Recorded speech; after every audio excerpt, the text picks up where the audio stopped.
Jiddu Krishnamurti. Deuxième conférence et questions du 16 avril 1950 à Paris. Lecture Jean Naroun. Une de nos plus grandes difficultés, c'est qu'en poursuivant la sécurité, non seulement dans le monde économique, mais aussi dans le monde psychologique et dans le monde soi-disant spirituel, nous détruisons la sécurité physique. À la recherche d'une sécurité à la fois économique et psychologique, nous créons certaines idées, nous nous accrochons à des croyances, nous avons des inquiétudes, des instincts d'acquisition. Et c'est cette recherche même qui, en fin de compte, détruit la sécurité physique pour la plupart d'entre nous. N'est-il donc pas important de comprendre pourquoi notre esprit s'attache si fortement à des idées, à des croyances, à des conclusions, à des systèmes, à des formules? Car n'est-il pas évident que cet attachement, avec l'espoir de sécurité intérieure qu'il comporte, finit par détruire la sécurité extérieure? Ce désir, cette angoisse, cette nécessité psychologique que nous avons de sécurité intérieure rend impossible la sécurité physique. Il est donc important de comprendre pourquoi nos esprits poursuivent si ardemment la sécurité intérieure. Il nous faut, cela va sans dire, une sécurité physique. De la nourriture, des vêtements, le logement. Et il est important de découvrir pourquoi nos esprits, recherchant la sécurité intérieure, détruisent l'extérieur. Si nous voulons instaurer cette dernière, il nous faut trouver le mobile de ce désir de sécurité intérieure, de cet attachement à des idées, à des croyances, à des conclusions. Pourquoi l'esprit se livre-t-il à cette poursuite? Pourquoi attachons-nous tant d'importance à des idées, à des possessions, à des personnes?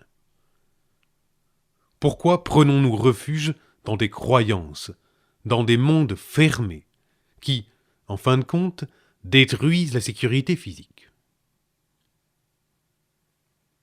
Pourquoi les esprits s'accrochent-ils avec tant de force et de détermination à des idées?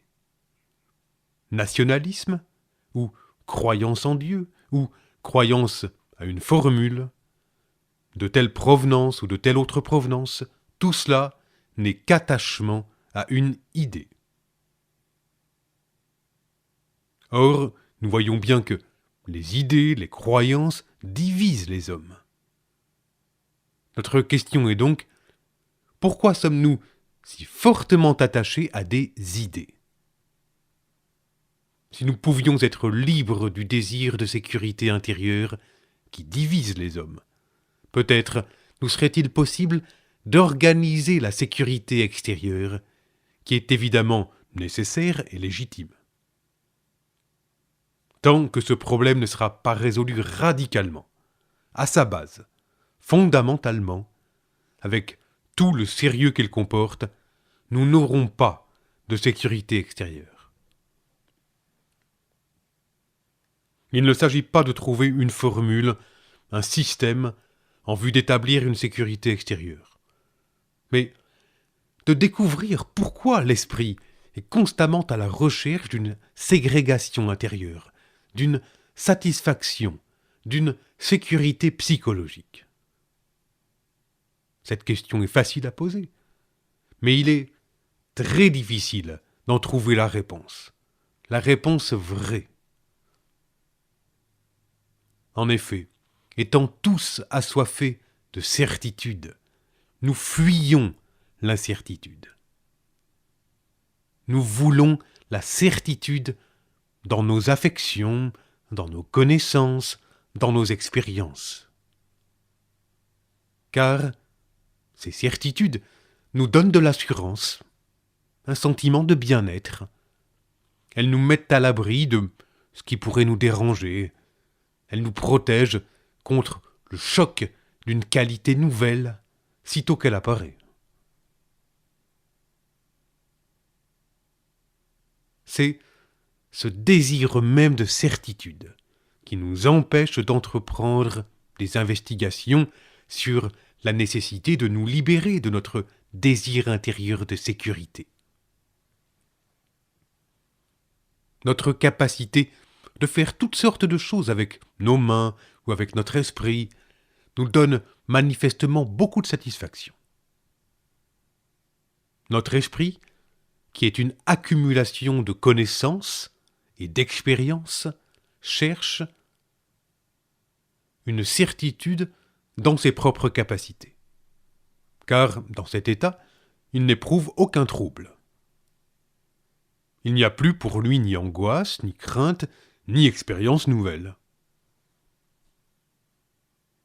L'esprit, cherchant sa sécurité intérieure au moyen de possessions, d'individus, d'idées, désire éviter tout dérangement, toute incertitude.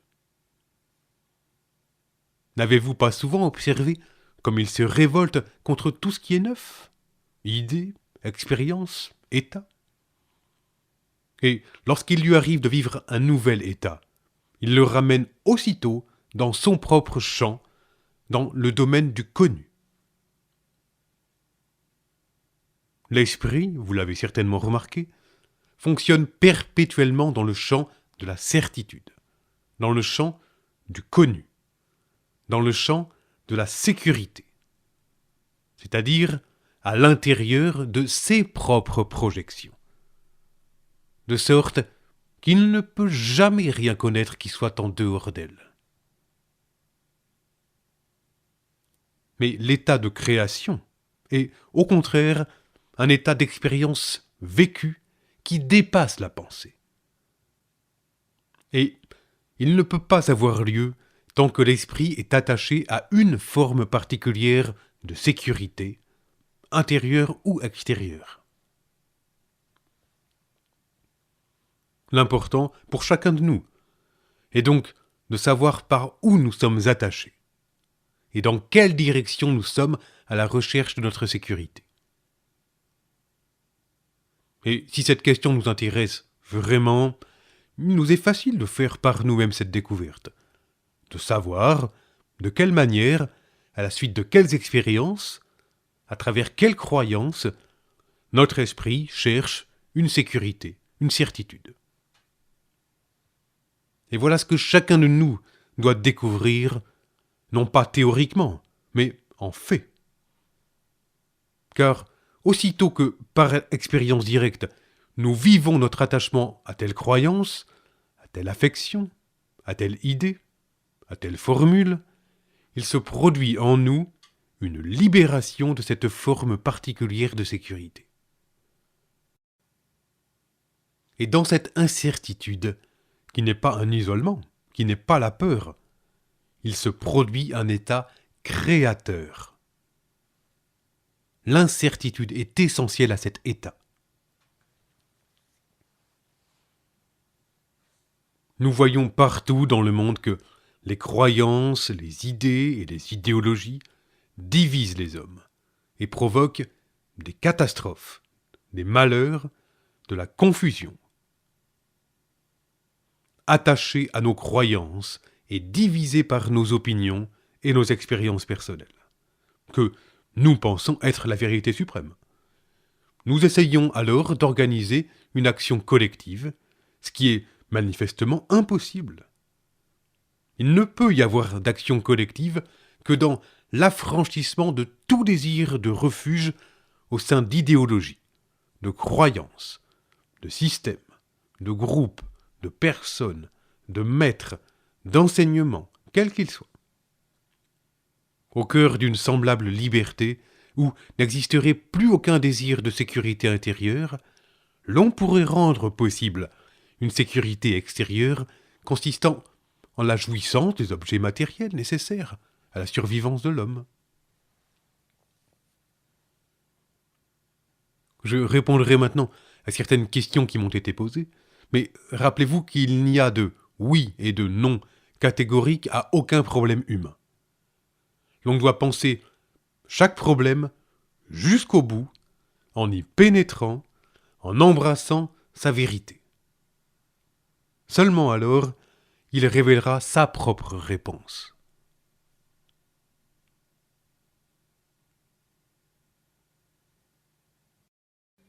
Question. Qu'est-ce que la pensée? D'où vient-elle? Et quel est le rapport entre le penseur et la pensée? Mais d'abord, qui pose cette question? Est-ce le penseur? Ou est-elle le fruit de la pensée? Si c'est le penseur, il faut qu'il soit une entité séparée de la pensée, un observateur de la pensée. Il faut que ce soit quelqu'un qui passe à travers des expériences, qui soit autre chose que l'expérience même. Donc, lorsque vous posez cette question, il vous faut chercher à savoir si le penseur est séparé de la pensée. La posez-vous comme si vous étiez en dehors et comme séparé du processus de la pensée? Si vous l'êtes, il vous faut alors essayer de voir si le penseur est vraiment autre chose que la pensée. La pensée, en fait, est un processus de réaction. Je veux dire que, en réponse à une provocation, il y a des réactions, qui sont le processus de la pensée. S'il n'y a aucune provocation d'aucune sorte, consciente ou inconsciente, violente ou subtile, il n'y a pas de réaction. Le processus commence par une perception. Puis, il y a contact, sensation, désir, identification, et la pensée a commencé. Tel est ce processus de réaction qu'est la pensée. Cela semble bien évident. Mais est-ce tout? Le penseur n'est-il que le produit de la pensée? Ou est-il une entité en soi, non créée par la pensée, mais située en dehors d'elle et en dehors du temps? Car la pensée est un processus qui appartient au temps, du fait qu'elle est la création d'un conditionnement, lequel est une accumulation dans la durée. Le penseur, dis-je, est-il en dehors du temps? Ou, au contraire, fait-il partie du processus appartenant au temps, qui est la pensée? Que sont la pensée et le penseur? Si le penseur existe en soi, il peut agir sur la pensée, il peut la dominer, la modifier, la transformer. Mais s'il n'est qu'une partie intégrante de la pensée, il ne peut pas agir sur elle. Bien qu'il puisse s'imaginer exercer un pouvoir sur elle et la changer, il n'a pas cette capacité, parce qu'il n'est que le produit de la pensée. Et c'est ce qu'il nous faut découvrir. Est-ce la pensée qui produit le penseur? Ou le penseur existe-t-il en soi et peut-il par conséquent contrôler la pensée? Nous pouvons fort bien voir que le penseur est le résultat de la pensée. Il n'y a pas de penseur s'il n'y a pas de pensée. Il n'y a pas d'expérimentateur s'il n'y a pas d'expérience. Expérimenter, observer, penser, ces actions engendrent l'expérimentateur, l'observateur, le penseur. Mais pourquoi alors la pensée a-t-elle créé un penseur se percevant en tant qu'entité? Tandis qu'il nous est aisé de voir que notre pensée quotidienne, qui est une réaction à des provocations, produit le penseur. Pourquoi croyons-nous être une entité qui transcende cette pensée quotidienne? La pensée a engendré un penseur sous forme d'entité séparée, parce qu'elle est sans cesse changeante et qu'elle se voit éphémère. Se voyant éphémère, elle désire se sentir permanente, durable, et crée à cet effet un penseur-entité, persuadé de n'être pas pris dans le filet du temps. Et c'est ainsi que nous créons le penseur. Mais cela n'est qu'une croyance. Je veux dire que l'esprit, à la recherche de sa propre sécurité, s'accroche à la croyance que le penseur existe au-dessus de la pensée, qu'un moi existe au-delà des pensées quotidiennes, des fonctions quotidiennes.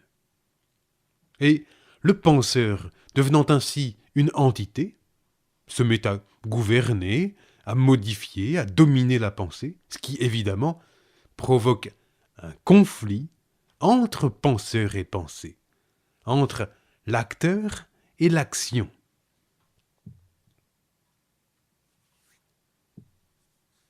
Si nous voyons la vérité de ce que je dis là, qu'arrive-t-il? Jusqu'ici, nous savions que le penseur agissait sur la pensée et créait ainsi un conflit. Mais si nous voyons maintenant qu'en vérité, il n'y a que de la pensée et pas de penseur, que celui-ci est arbitraire, artificiel, totalement fictif, mais qu'arrive-t-il? Le conflit n'est-il pas éliminé? Tel que vous êtes, votre vie est un conflit. Votre vie est un conflit. Une suite de batailles entre penseur et pensée. Une querelle entre ce qu'il faut faire et ce qu'il ne faut pas faire, entre ce qui devrait être et ce qui ne devrait pas être. Le penseur ne cesse de se séparer de l'action, en s'isolant dans la perception « moi ». Mais si nous voyons qu'il n'y a que de la pensée, ne devenons-nous pas capables de la percevoir telle qu'elle est, au lieu d'intervenir dans son déroulement, à la façon d'un observateur extérieur, exerçant son choix? Lorsque nous écartons l'entité qui crée le conflit, il devient possible de comprendre la pensée. Lorsqu'il n'y a pas de penseur en train d'observer, de juger, de façonner la pensée, mais une simple conscience lucide, sans résistance, sans bataille, sans conflit. Une simple conscience lucide du processus total de la pensée. Ce processus parvient à sa fin. Ainsi, l'esprit, en comprenant qu'il n'y a pas de penseur, qu'il n'y a que de la pensée, élimine le conflit et ne laisse subsister que le seul processus de la pensée. Et aussitôt que l'on devient conscient d'une pensée qui se déroule sans que s'opère en elle aucun choix, le déroulement s'arrête. Parce que l'entité qui choisissait a été éliminée. L'esprit, alors, ne s'agite plus, s'arrête et devient très calme. Et dans cette quiétude, dans ce silence, le problème est compris.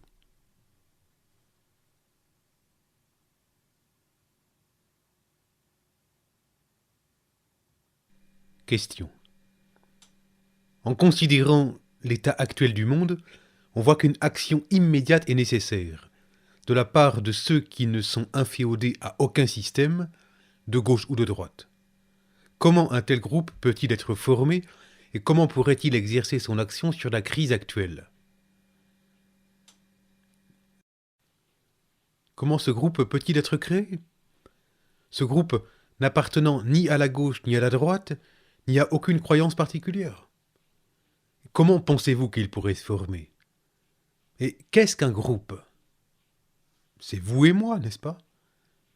Pour constituer un tel groupe, nous devons, vous et moi, nous libérer du désir que nous avons de nous mettre à l'abri, de nous identifier à telle idée, croyance ou conclusion, à tel système, à tel pays. En somme, nous devons commencer par nous libérer de ce besoin que nous avons de prendre refuge dans une idée, dans des connaissances.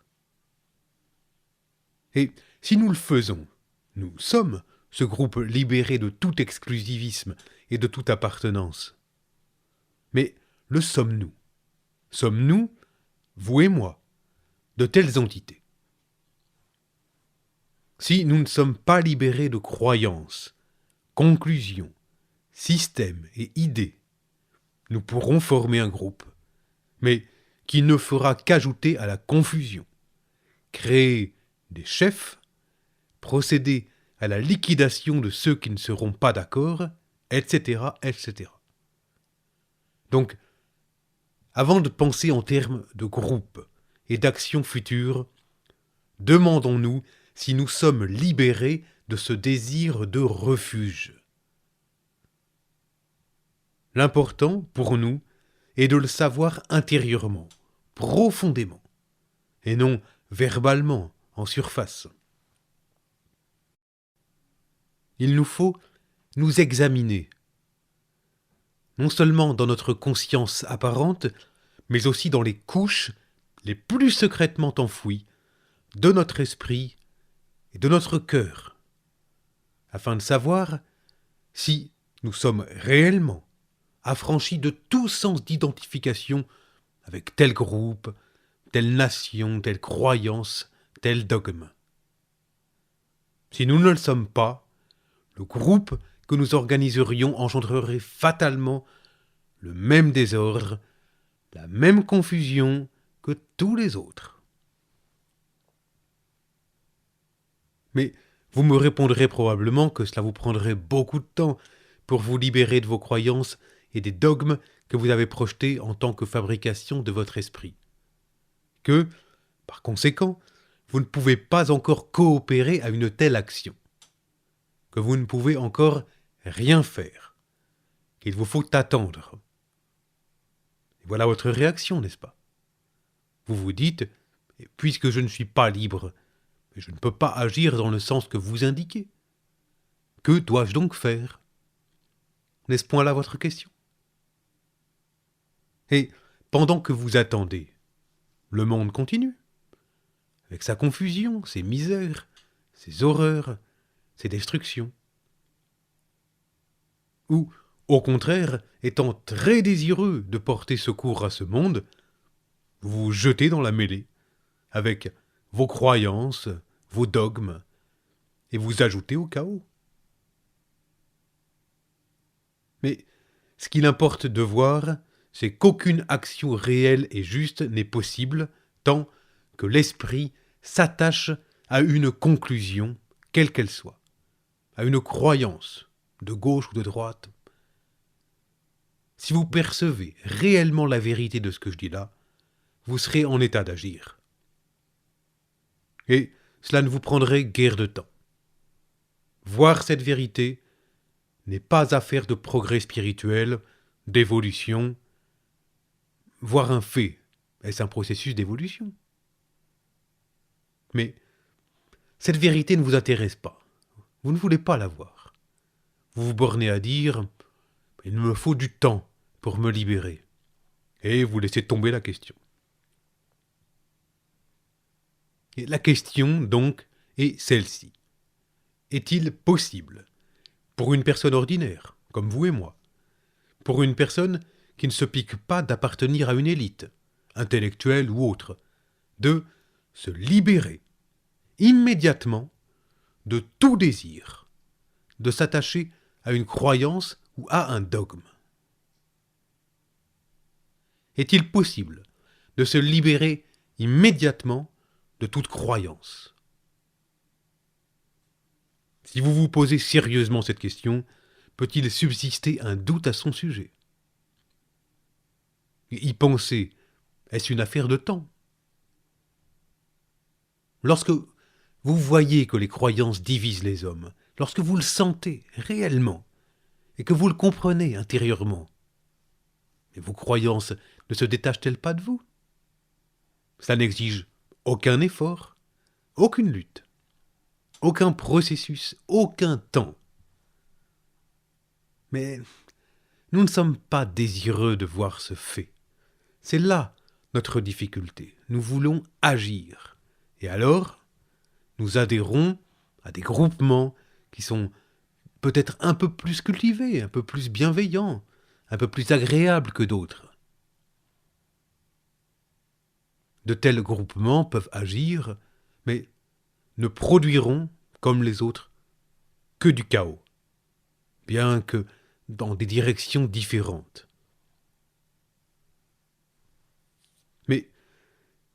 Mais si vous et moi voyons cette vérité, que chacun de nous peut être libéré de tout dogme et de toute croyance, nous agirons, que nous formions un groupe ou non.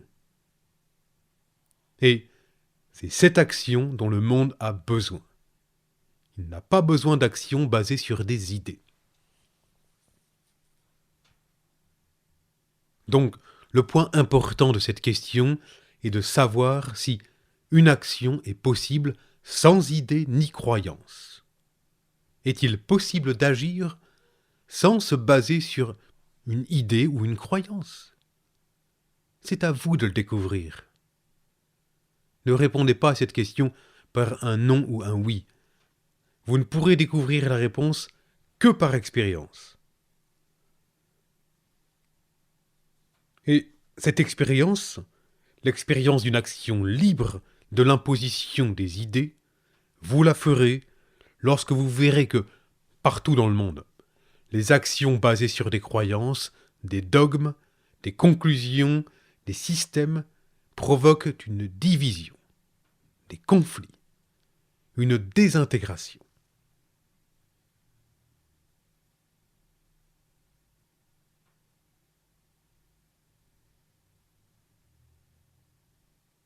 Question. Comment définissez-vous les rapports entre l'individu et la société? Est-il responsable vis-à-vis d'elle? Et s'il l'est, devrait-il la modifier ou la renier? Qu'est-ce que l'individu et qu'est-ce que la société? Que sommes-nous, vous et moi? Ne sommes-nous pas le produit d'un conditionnement, avec notre éducation, les influences de notre milieu, notre instruction religieuse? Nous sommes le résultat de tout ce qui se produit autour de nous, et, réciproquement, ce qui nous entoure est créé par nous. N'est-ce pas exact? La société qui existe autour de nous est le produit de nos désirs, de nos réactions et de nos actions. Nous projetons la société et devenons ensuite ses instruments. N'êtes-vous pas le produit de cette société que vous avez vous-même créée? Il n'y a certes aucune ligne de démarcation entre l'individu et la société. L'individuation ne se produit que plus tard, beaucoup plus tard, lorsque nous commençons à nous libérer des influences sociales. Êtes-vous donc réellement individué? Bien que vous possédiez un nom bien à vous, une propriété, une maison, des relations, un compte en banque, êtes-vous un individu? Ou le produit de votre milieu? Bien que tout ce qui vous compose tende à vous faire croire que vous êtes une entité, n'êtes-vous pas une partie d'un tout? Et comment pouvez-vous être en relation avec ce tout si vous n'en êtes pas d'abord détaché? En somme, notre esprit n'est-il pas le résultat du passé? Toutes nos pensées sont basées sur le passé, lequel, conscient ou inconscient en nous, est le résultat des pensées, des efforts, des luttes, des intentions et des désirs de tous les êtres humains. Donc, nous sommes la totalité des conflits humains. Et puisque nous sommes le résultat de la masse, nous ne pouvons pas réellement dire que nous sommes des entités séparées. Nous sommes la société. Nous en sommes partie intégrante. Nous ne sommes pas séparés d'elle. La séparation n'a lieu que lorsque l'esprit commence à distinguer le faux du vrai et à le rejeter. Alors seulement l'individuation a lieu, qui n'est pas une résistance, qui n'est pas une opposition à la société. L'individualité, dans le vrai sens de ce mot, n'est pas basée sur une opposition, sur une résistance, sur des acquisitions. Elle est le fait de celui qui, ayant compris en quoi consiste le faux, s'en est détaché. Seule une telle entité peut agir sur la société et, par conséquent, sa responsabilité vis-à-vis d'elle change entièrement de caractère. Ce n'est pas en des termes propres à renier ou à modifier la société, mais selon une sensibilité propre, une vitalité propre, que nous découvrirons ce qui est faux.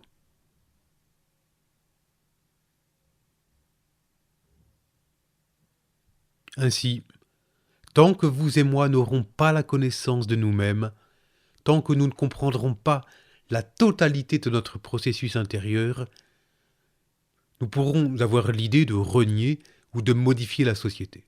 Cela n'aura pas de sens. Pour produire une révolution radicale de la société, la connaissance de soi est essentielle.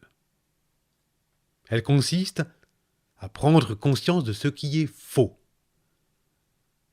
C'est cette perception qui engendre la compréhension de la vraie solitude, laquelle n'est pas isolement, n'est pas la condition de celui qui se retire, mais l'état indispensable à celui qui veut agir conformément à la vérité, car cet état est le seul qui soit créatif. Lorsque toutes les influences du passé pèsent sur le présent, il n'y a pas de création possible.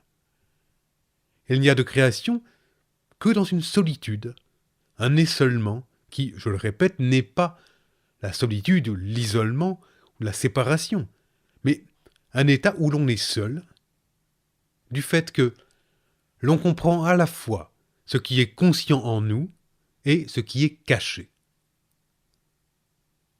Voilà l'état où l'on peut agir efficacement en ce qui concerne toute espèce de transformation de la société.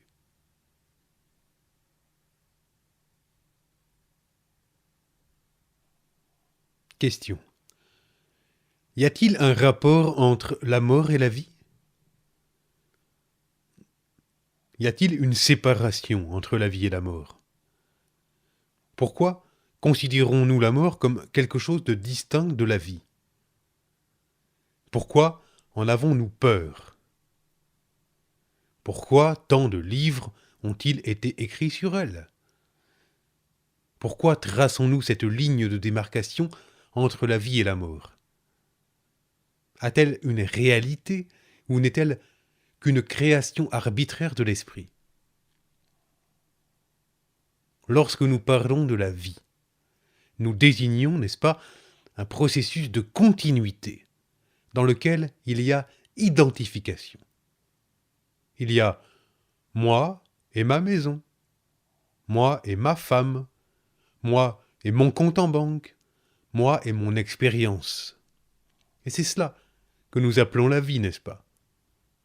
Vivre est un processus continu de mémoire, consciente aussi bien qu'inconsciente, avec ses innombrables luttes, querelles, incidents, expériences, etc.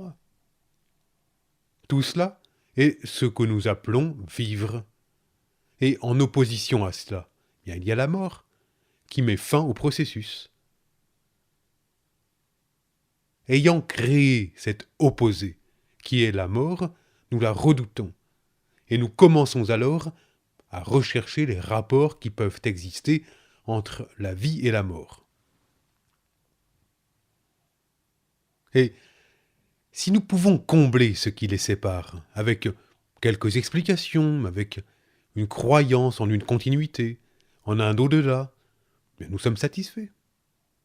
Nous croyons à la réincarnation ou à une autre forme de continuité de pensée, et nous essayons ensuite d'établir un rapport entre le connu et l'inconnu.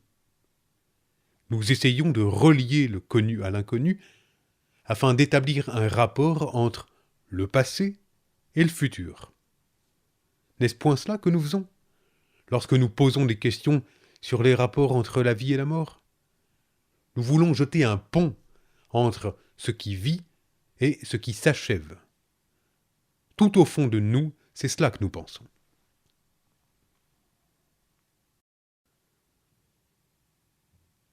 Mais la fin, qui est la mort, peut-on la connaître pendant que l'on vit?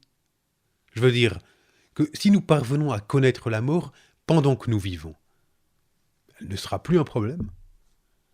C'est parce que nous ne pouvons pas éprouver l'expérience de l'inconnu pendant que nous vivons, que nous en avons peur. Et alors, notre effort consiste à établir un rapport entre nous-mêmes, qui sommes le résultat du connu, et l'inconnu, que nous appelons la mort. Mais peut-il exister un rapport entre le passé et quelque chose que l'esprit ne peut pas concevoir, que nous appelons la mort? Et d'abord, pourquoi les séparons-nous? N'est-ce point parce que notre esprit ne peut fonctionner que dans le champ du continu? L'on ne se connaît qu'en tant que penseur, qu'en tant qu'acteur, avec certains souvenirs de tristesse, de plaisir, d'amour, d'affection, d'expériences de toutes sortes. L'on ne se connaît qu'en tant que continuité. S'il en était autrement, l'on n'aurait même pas la notion d'être quoi que ce soit. Or, à l'idée que ce quelque chose finit, et c'est ce que nous appelons la mort, nous éprouvons la crainte de l'inconnu. Nous voulons alors ramener l'inconnu dans le connu. Et tout notre effort consiste à donner une continuité à l'inconnu. En d'autres termes, nous ne voulons pas connaître la vie qui inclut la mort, mais nous voulons savoir comment durer, comment ne pas finir.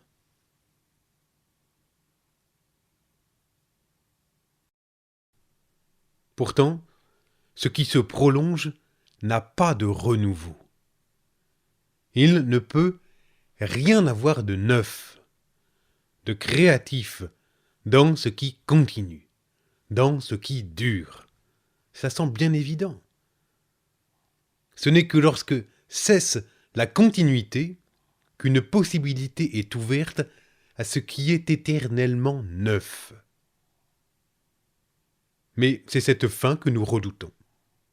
Nous ne voyons pas que le renouveau, la création, l'inconnu ne peuvent avoir lieu tant que nous reportons d'un jour sur l'autre nos expériences, nos souvenirs, nos infortunes. Ce n'est qu'en mourant chaque jour à ce qui est vieux que nous permettons au neuf d'être. Le neuf ne peut pas être lorsqu'il y a continuité. Le neuf étant l'inconnu, l'éternel, Dieu, appelez-le du nom que vous voudrez.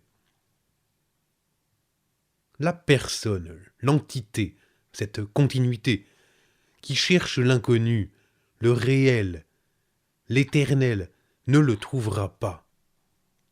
Elle ne trouvera jamais que sa propre projection. Et une projection n'est pas le réel. Donc, ce n'est qu'en finissant, en mourant, que l'on peut connaître le neuf. Et celui qui cherche le rapport entre la vie et la mort, qui cherche à jeter un pont entre le continu et ce qui, selon lui, est dans l'au-delà, vit dans un monde fictif et irréel, qui n'est que sa propre projection.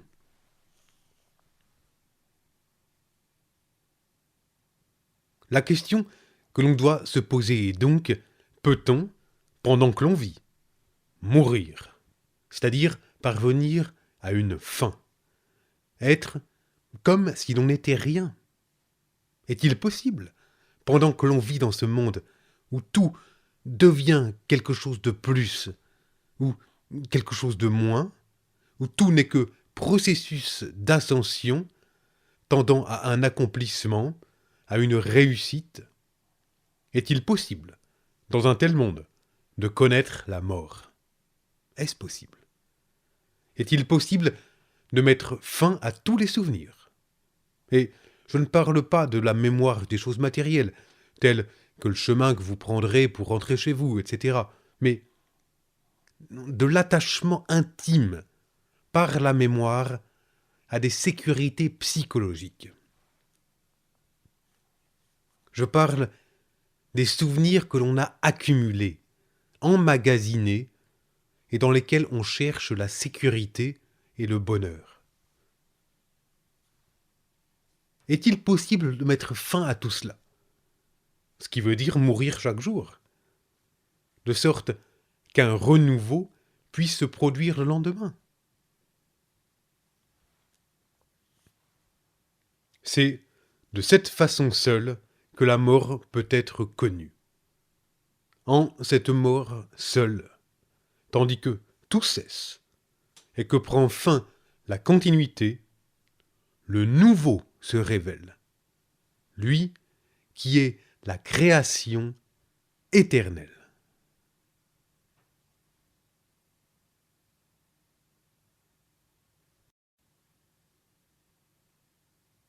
Vous venez d'écouter la conférence de Jiddu Krishnamurti du 16 avril 1950 à Paris.